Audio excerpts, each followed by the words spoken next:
ആചാരപ്പെരുമയോടെ വൈക്കം മഹാദേവ ക്ഷേത്രത്തിൽ കുംഭ അഷ്ടമി ദർശനം നടത്തുവാൻ നിരവധി ഭക്തരാണ് പുലർച്ചെ മുതൽ ക്ഷേത്രത്തിൽ എത്തിച്ചേർന്നത്.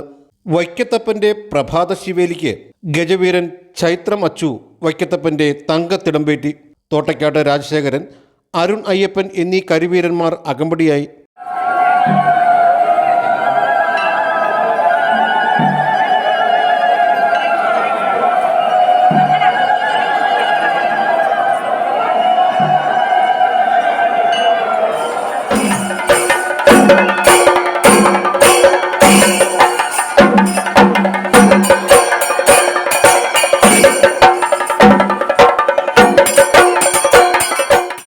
ക്ഷേത്രം തന്ത്രിമാരായ ഭദ്രകാളി മറ്റപ്പള്ളി നാരായണൻ നമ്പൂതിരി, മേക്കാട് മാധവൻ നമ്പൂതിരി എന്നിവരുടെ മുഖ്യ കാർമ്മികത്വത്തിൽ ഏകാദശ രുദ്രഘൃത കലശവും പ്രാതലും നടന്നു.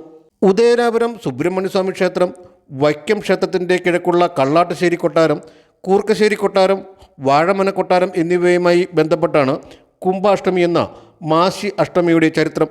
വൈക്കത്തപ്പൻ്റെ പുത്രനായ ഉദയനാപുരത്തപ്പൻ വൈകിട്ട് ക്ഷേത്രത്തിലേക്ക് എഴുന്നള്ളിയതോടെ പിതാവായ വൈക്കത്തപ്പൻ പുറത്തേക്ക് എഴുന്നള്ളി.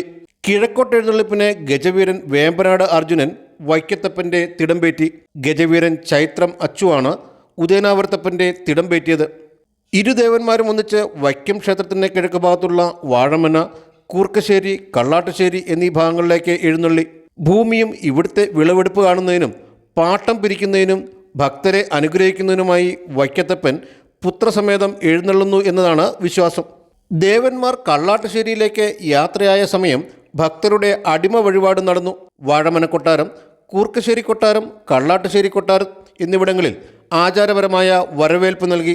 തിരിച്ചെഴുന്നള്ളിയ വൈക്കത്തപ്പനും ഉദയനാപുരത്തപ്പനും നിറപറയും നിറദീപവും ഒരുക്കി വാദ്യമേളങ്ങളുടെ അകമ്പടിയോടെ ആറാട്ടുകുളങ്ങര, സൊസൈറ്റി ജംഗ്ഷൻ, മുരിയൻകുളങ്ങര എന്നിവിടങ്ങളിൽ വരവേറ്റു. എഴുന്നള്ളിപ്പിന് സ്വർണ്ണക്കുടയും വെഞ്ചാമരം, ആലവട്ടവും എന്നിവയും മുത്തുക്കുടകളും മോടികൂട്ടി.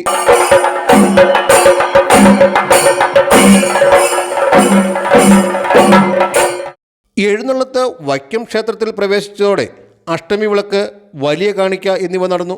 ഉദയനാപുരത്തപ്പൻ്റെ യാത്രയയപ്പ് സമയം വൈക്കം ഷാജിയും വൈക്കം സുമോദും ദുഃഖഖണ്ഡാരം രാഗത്തിൽ നാദസ്വരം ആലപിച്ചു. വൈക്കത്തപ്പനും ഉദയനാപുരത്തപ്പനും ഉപചാരം ചൊല്ലി യാത്രയായതോടെ ഈ വർഷത്തെ കുംഭാഷ്ടമിക്ക് സമാപനമായി. കുംഭാഷ്ടമിയോടനുബന്ധിച്ച് കലാമണ്ഡപത്തിൽ വിവിധ കലാപരിപാടികളും നടന്നു. വിവിഷൻ ന്യൂസ്, വൈക്കം.